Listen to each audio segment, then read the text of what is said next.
ការឈឺចាប់មានអារម្មណ៍ថាធ្ងន់នៅក្នុងចិត្តគំនិតប៉ុន្តែវាក៏មានប្រយោជន៍របស់វាផងដែររាល់គ្រាលំបាកបង្រៀនរឿងដែលសំខាន់មួយចំនួន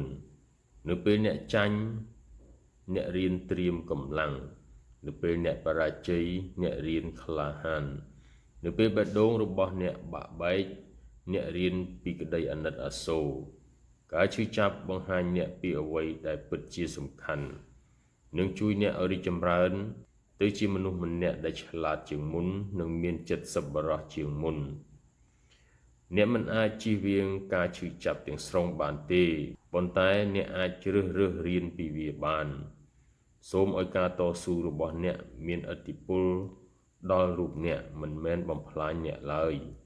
ថ្ងៃណាមួយអ្នកនឹងក្រឡេកមើលទៅក្រោយហើយឃើញថាការឈឺចាប់មិនមែនជាសត្រូវរបស់អ្នកទេវាគឺជាគ្រូរបស់អ្នក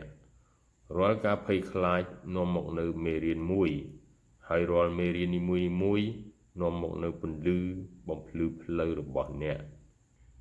ថាមពលរបស់អ្នកបង្កើតបាននៅពិភពលោករបស់អ្នក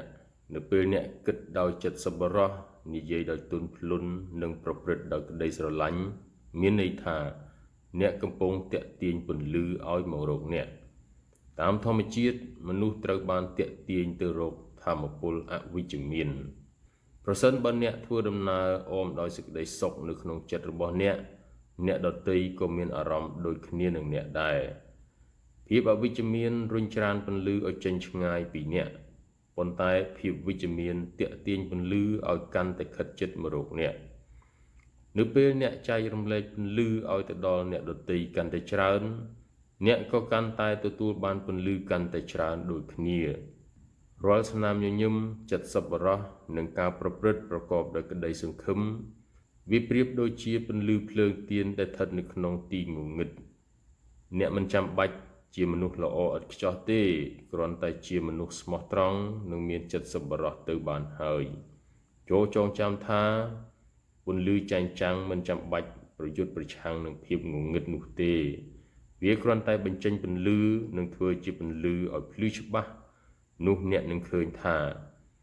តើភាពស្រស់ស្អាតនៃពន្លឺវានឹងវិលត្រឡប់មករកអ្នកដូចម្ដេចថាមពលរបស់អ្នកមានអានុភាពជាខ្លាំងវាអាចលើកឲ្យអ្នកឡើងឬក៏ទាញអ្នកឲ្យធ្លាក់ចុះនៅពេលអ្នកមានអារម្មណ៍ល្អ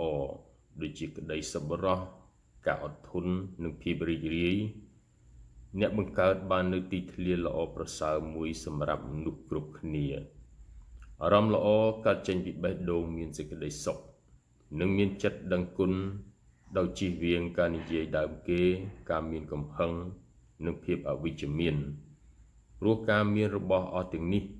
វាធ្វើឲ្យចិត្តរបស់អ្នកក្តៅក្រហាយទៅវិញចូលចែករំលែកនៅស្នាមញញឹមចេះជួយអ្នកដទៃនិងនិយាយដោយប្រុងប្រយ័ត្នឲ្យខ្លួនរបស់អ្នកនៅជុំវិញដោយមនុស្សដែលនាំមកនៅពន្លឺនៃក្តីសង្ឃឹមមិននៅជាមួយសម្លេងរំខានដែលនាំឲ្យមានអារម្មណ៍មួម៉ងទេ